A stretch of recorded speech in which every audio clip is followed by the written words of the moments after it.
Oh, it wanted to restart. I've got to figure out there's a loop in the system for some reason because it just wants to get that intro back in. But the time is now for Office Hours, where today we are going to talk about absolutely how to make the most money on each merchant. That is called customer lifetime value. And it's not just about thinking about the first month or the second month. It's about signing up merchants who are going to stay with you for decades. And you're turning this into a portfolio that grows and expands and becomes the biggest asset you could possibly be. But I'm not doing this alone. In fact, I don't know that you should trust me. I know some things, but I'm a lot smarter by putting the best people around me. And the best people around me that I know of are Mike and Jenny. Mike Stetzel, we'll go with you on the far right-hand corner. We got freezing rain down here 2 hours south of you in Warsaw, in Indianapolis, where I am. You're in Warsaw. How is life in Warsaw? Did you guys get snow, ice? I haven't heard. I actually haven't talked to anyone. I've actually talked before Warsaw today, but I didn't ask them that question. How's life up there? We had snow. It's probably our biggest snow of the year. I don't know, 4 or 5 inches. The streets are clear now. The kids had a delay. Spent some time in Fort Wayne last night. It was a sheet of ice in a lot of places. So just depending on where you were, like you said, you guys got ice and freezing rain. We got snow, but life's definitely moving still, and we're fine. You almost tricked me for a second there when we're going to talk about absolutely, and I thought you're going to say nothing. One of these days, you're going to trick us, and we're going to talk about absolutely nothing, and then sign off and have the rest of our afternoon off. There you go. Well, I'm excited to talk about this. We're just doing a Seinfeld episode. For those who know, it's a show about nothing. You never know what we're going to talk about. Jenny Rickle. That is true. Jenny, I have a question for you. I could ask Mike this, but you're a mom. I always, today, my kids are in the house here at my home office because it's an asynchronous learning day.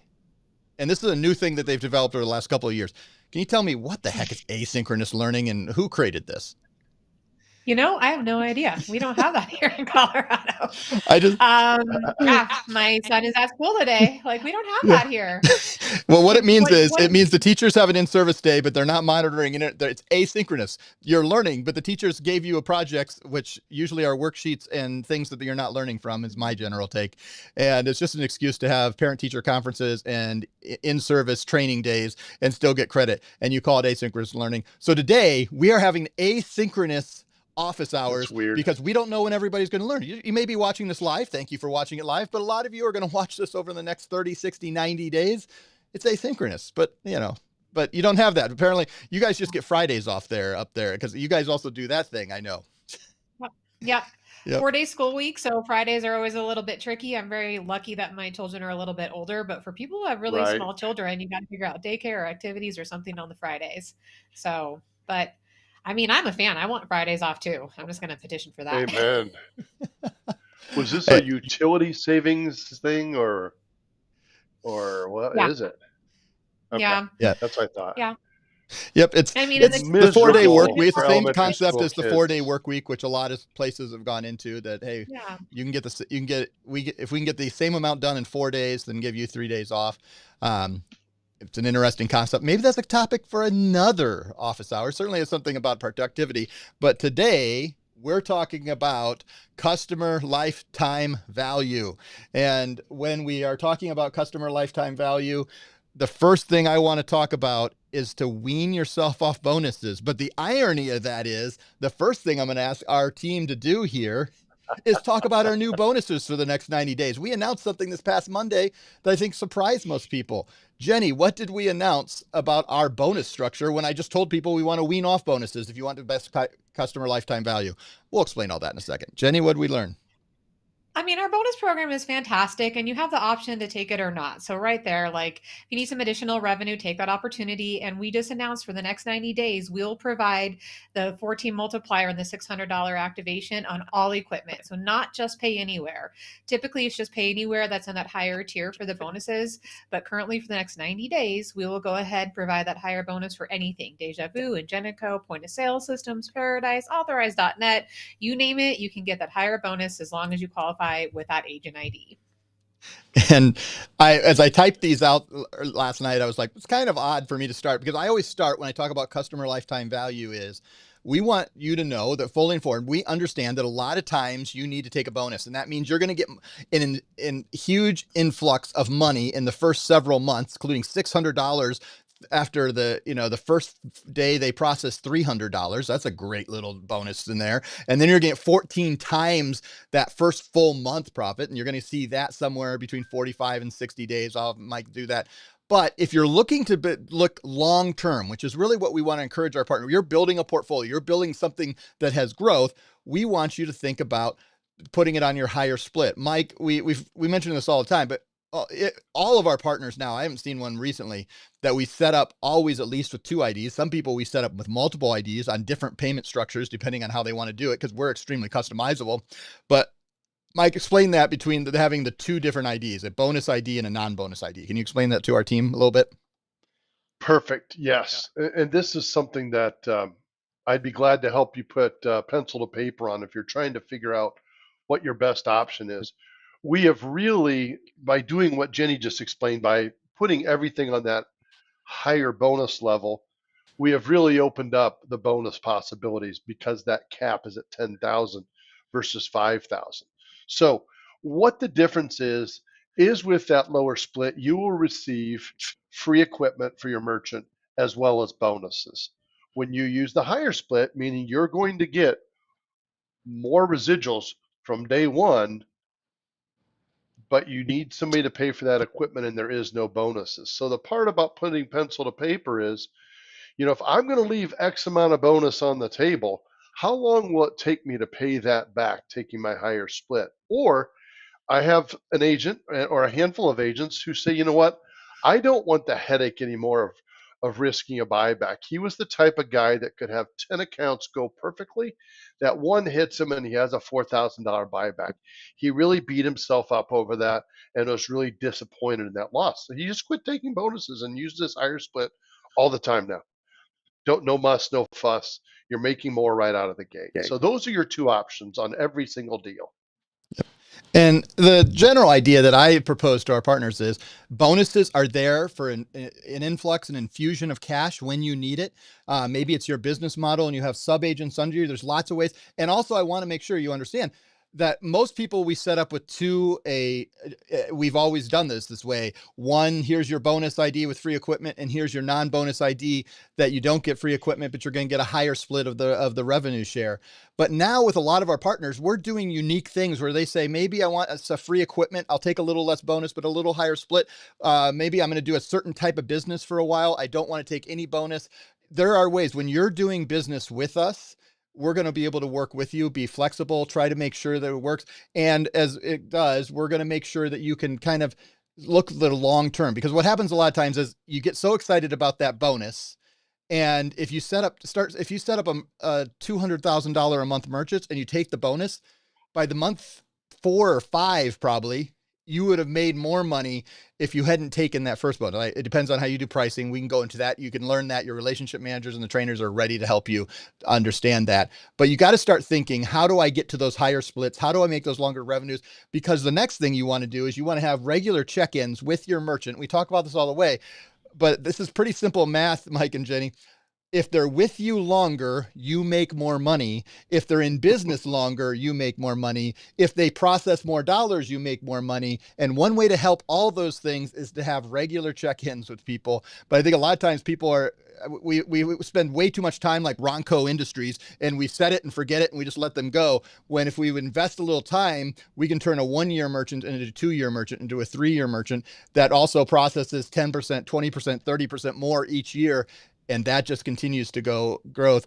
What are your suggestions, Jenny, to our partners about being able to think through, man, if I can get them for that second and third year? Because we know, I think, don't quote me on this, guys, because I should have looked this up.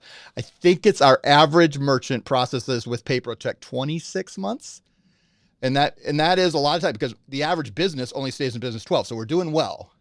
But the fact is, if you're not checking in regularly, if you're not doing something, you've got to do longer. So, Jenny, what are your suggestions to our partners to make sure that they process more and they process longer with us and with them? Absolutely. So have some kind of organization that will just queue up some phone calls that you should make, right? I do it all the time on my calendar, like, hey, give so-and-so a call and follow up. So that's a great way just to set yourself reminders, whether you have a calendar on your phone, your desktop, maybe you're from a little 20 years ago and you write it down on a calendar, that's fine as well. But just set yourself reminders and then stay relevant. So maybe if there's a new piece of equipment or there's something else going on, or you know that they're going into a busy season, go ahead and start those conversations as well. The more that they understand that you're there for them, that they can support you, that you support them, the more that they'll be apt to pick up the phone and call you if somebody else is saying, hey, I have better rates, because let's be honest, that's going to happen. Somebody's going to come into the business and offer them something different. So the key is to make sure that they have your contact information, that they will call you and talk to you before they go to someone else.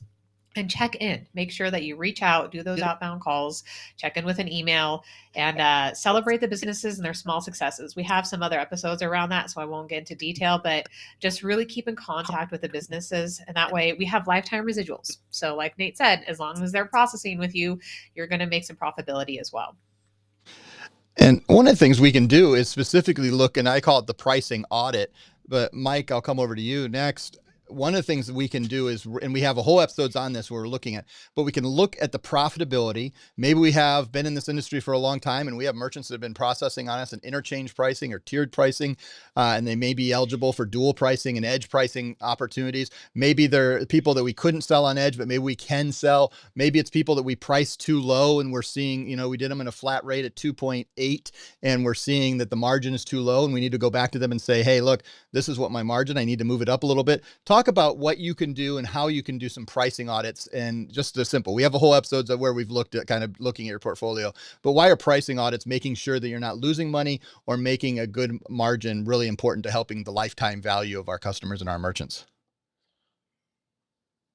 Well, I think, part of it is pretty simple, that if we're not making money currently, then it's not going to get any better, because the interchange price of cards typically does not decline. It goes up, if anything. So especially when you're in that flat rate pricing mode, um, we have yet to increase any flat rate pricing as an automatic price increase. So those can start to, you know, close the margin a little bit. And as Nate said, maybe it's time to revisit Edge with them, and you know, stop by and just chat. Share some examples of people around them that are doing it. And if anything, you're going to plant that seed that day. Again, this is a long-term relationship. Did you start to say something, Nate? Nope. I wasn't. Okay. I took a deep breath and I don't know. You're good.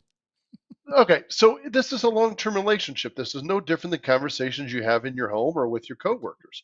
You know what? You may be trying to get one of your coworkers to do this or your boss to do this, and it takes more than one conversation, but at least you've looked through your residuals or you've reviewed statements to make sure that all the charges your merchants are being charged are correct. There are times that mistakes are made, and maybe a pay anywhere piece of equipment has been returned, and yet your merchant's still being charged a software fee for that. So here's a situation where you can become a hero to your merchant and say, you know what? I know you guys returned that equipment. I notice there's still a charge in here. I've had that credited to you, and I'm having that charge removed going forward. Oh, thank you for watching out for us. And therefore, you've given them this warm fuzzy feeling that, hey, this guy's not going to let anything bad happen to me, because unfortunately our industry has some notorious reputation for things like that happening, where companies add fees that were not discussed and do things that were not discussed. And we're here to make sure that's, you're here to make sure that's not happening to your merchant. So twofold, you want to make sure they're being charged correctly, and you want to make sure you're making the right amount of profit. So you're reviewing residuals, and you are reviewing monthly statements typically, at least once a quarter, let's say. I know people that do it every single month with every statement for their merchant. If that's your jam, that's great, because you're going to be that much more on top of it. I like it if that's your jam. Not my jam. Is that a kid word, or is that just a 1990s word because I'm old? I'm not sure what it is, but it's a good say word. That all the time. Yeah. So no, I don't know what generation it appeals to, but I like it. Thank God. I like it because some people have to push the button, and like for myself, I don't like looking at the small intricacies, looking at each line item, looking at each, but you have to force yourself to do it at times. And then others, that's just your natural thing. You're going to go look through and try to find that 2 cents that you lost that are deep under your pillow. And that it's personality. Sometimes it's true, but what we're saying, it's important to go back and check things, make sure you're, keep everybody, accountable, make sure we're going in the right way. Just make sure that the pricing, because we're responsible ultimately as your individual, as a partner, you're responsible for your own growth, and we're here to help you, remind you, encourage you, but we can't force you. So it's a strong suggestion. Put it on the calendar every quarter. Find the day that's a happy day. I talked to a partner recently that looks through the residual statements. I don't know how often, but he said, I always have a couple glasses of wine. I said, well, hopefully not too many, because the numbers start to blur. But whatever makes you want to do that, I think it's a great thing. Jenny, one of the things I was thinking specifically is on a lifetime value of a current customer. You can increase the lifetime value when you ask them for referrals. We've done that several times and talked about it, but I was just thinking about this, that, our current customer, if they refer us to 3 other people and we sign up 2 of them, that's part of the lifetime value of our current customer. And I don't think I've ever phrased it that way. And I think it's an interesting way to encourage our partners. Hey, your one customer should be regularly giving you referrals because you treat them so well. And anything creative you've heard recently, referrals? We just did an episode back, I think 8 weeks ago, about how referrals, so look those up and how to encourage that. But anything you've thought about when it comes to referrals recently, of how people are doing it creatively and getting people to, from 1 business to 3 businesses to 10 businesses? Not anything creative off the top of my mind, but I'm just so happy that you even brought that up, because it's such a strong suit to, hey, this is what I'm going to utilize, and this person is great, and you should go ahead and, call them. Sorry guys, I lost my words there for a second. You're good. But what I'm thinking of is an example that I go to is my nail salon, right? Yeah. This woman is busy and she accepts credit card payments all day, every day. And then I see people that she's doing with her nails with saying, hey, I run a business. Who do you utilize? So it's not even that she's talking to another nail salon down the street or a hair salon. She's literally talking to her customers that trust her, that come into her consistently, that she's going to go refer out. So while you're not quite sure how it's going to go ahead and pan out when like these little seeds come planted in, but it is such a great way to make sure that your reputation is solid, right? And then they refer you to other people, and it just spreads like wildfire. I like that. I like that a lot. I think we forget that we should also probably target businesses that are good referral engines, those who do other businesses. That's why people that are accountants or lawyers or people that are doing business for other businesses are incredible avenues to other referral. And maybe they are incredible avenues to other sub-agents. That's a whole nother step. We talk about that. We have one coming up in a couple of weeks where we're going to specifically talk about how to set up sub-agent structures and what are different ways you can do that. But that is one way to always be thinking about the referral. And then lastly, my number 5 of how to absolutely maximize that customer lifetime value to turn $100 into $10,000 is target long-term businesses. I think this is probably sometimes pretty simple, but a lot of times if we get into a rut where the restaurants last shorter, than dental offices, and dental offices last shorter than, other types of medical practices. And if you know certain niches that you're really good at and they're going to process with you longer, or if you notice that I'm in a community where every other week the dry cleaner is changing ownership. There's a dry cleaner down the street. It's had like 5 names over and I assume it's somebody changing ownership every 6 months. I don't know what the issue is, but they can't keep the same owner in there, which means a different processing, a different change. Yep. So targeting types of businesses that long time lasts longer. Yeah, people can pass away. I went the hardest way. Sometimes they want to retire and get out of business. Sometimes they decide they don't like it, or sometimes it just doesn't work out. I don't know. I started with the morbid side of somebody passing away, but businesses. But you want to target businesses that are long term. Mike, off the top of your head, are there any businesses that man, these businesses are businesses that process for a long time. They're loyal. They don't like to change. What are some things that you would give for tips for our partners to say, man, I'm going to go after businesses that are going to process me for years and decades, not just months? Gosh, I know that we have several car repair businesses here in Warsaw that process with us, and forever will, in my opinion. So that's one I see that's very long term. I think, Jenny mentioned salons and nail salons. I can point it just around our community of ones that have processed with us for years and years. And again, you're talking about local connections in your area, people you may already know that operate these businesses. And so to be able to go in and just chat with the owner is very simple. And pay them some respect. Man, you guys have been in business in our town for 35 years. Whatever the case is, learn a little bit of something about them. I see, liquor stores in our area don't change hands very often. It's often a family thing, and they pass it down. And so there's plenty of things like that. If you look around your own town and just look at the places that have been there the longest, and seek them out. You should be able to find out those ones in your own town, even if it means, hey, I'm going to go join the chamber. Now you have access to information like how long those places have been in business and things like that. Like, Jenny, how about you? Anything you can think of that are longer lasting merchants that are, for their lifetime value, you have a higher percentage chance that they're going to be with you 2 years from now than others? I would just echo off of what Mike was going into. Just going out as a consumer, pay attention to what's been around in your community for quite some time, right? The salons, your favorite restaurant, the retail shops that have been there, just pay attention, and then you can kind of branch out from there. Back to what Nate was saying, dentist office, right? So if you can just get into your local dentist and provide a point of sale system or a terminal to accept payments, then the referrals start. So it all is kind of like a snowball effect, right? So really just paying attention to what's been in your area a long time, and maybe staying shy from the other people that have changed ownership 3 or 4 times, and there's just a hard time of keeping anybody within that building, right?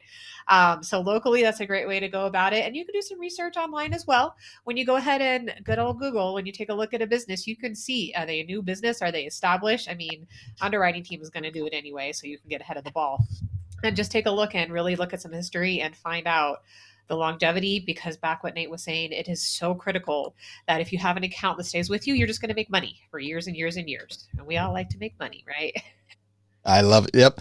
That is our goal. And that's part of we're trying to help all of us to remind ourselves as we announce this week, a great way for you to infuse money into your business by getting some of those bonuses that through May 10th, you can get, the $600 activation and 14x multiplier for all the accounts on EPX and on your bonus ID. That's a great thing. But at the same time, we want you to be strategic, because we want you with us for a long time and bringing merchants that are going to be with us for a long time. And we want to build assets and portfolios that are very, very solid. And it's better for all of us if we're doing that. And so we're here to remind us, let's just think about the lifetime value. There's other factors. These are my top 5 that I brought up. I'm going to give a couple announcements, and then we'll come Jenny for our closing words. Couple things. Number 1, 614x through May 10th. Come on. If you need that infusion of money, if you have some opportunity, now is the time. If you're going to invest in your business, and man, because the cap is at 10K, let's get a couple of those 100,000. I think somewhere, depending on the pricing and the volume, somewhere between 75,000 and $100,000 merchants get a $10,000 bonus. Let's turn in 10 of those, 15 of those, 20 of those, infuse that money, and then focus on building on things on a higher split. Let's invest back and put it into your business, into your advertising, into helping grow your, maybe you're going to hire a staff member that's going to help do customer service, or maybe you're going to, whatever that is, this is a great time to jump in and fuse that money into your business. Number two, we are going to be in New York City. I know Jenny and I and Danny, Jason Lee, and Brian are all going to be on New York City on St. Patrick's Day. We're doing a meetup, but we need to know how many people want to join up to us. Right now, I have about 10 people that want to join up. It's going to be sometime in the late afternoon, early evening. We'll get some food, we'll get some drinks, and we'll enjoy New York City at St. Patrick's Day. You can sign up at mypapertech.com or check that email. We sent an email. Then we're going to be at NEAA. We're in booth 16. Come hang out with us. You're going to be at NEAA in Atlantic City. We have a few, if you want to ride with us on our party bus all the way down to Atlantic City, we have a few seats left there that we drive down on the night of the 17th. And then April 2nd, what a great time to come hang out with us in Las Vegas. We're having a party from 7 to 9 p.m. at Swingers at Mandalay Bay. That's a miniature golf course and adult golf course. You have to be 21 and over. Sorry. I don't think we have many partners who are under 21, but for those, it's a 21 and over venue. It's right inside the Mandalay Bay Casino, and it looks like it's going to be flash. Great food, great drinks, great times, great networking. 7 to 9 p.m. April 2nd. Make sure you join us there in Las Vegas. And Jenny Rickle, close us out on this beautiful February 13th. Tomorrow, I should have said happy Valentine's Day tomorrow. I bought way too much candy for my kids yesterday. So I should have thought about that. Happy Valentine's, everybody. And Jenny, what's our closing word? Oh my gosh, Nate, I'm so excited, you guys. So get excited. We have so much coming up. We have this awesome bonus program. We have the NEA coming up in New York, which will be great. Fantastic to see some of your faces, and then Las Vegas. So we haven't even gotten into summer yet, and we have so much fantastic options going on. So take advantage of our bonuses. Come see us, come hang out, and let's start selling. Let's do this. It's going to be a great year. Love it. On behalf of Mike Stetzel, Jenny Rickle, I'm Nate Manahan. Thank you so much for joining us. We'll see you next time on Office Hours. Bye, everybody.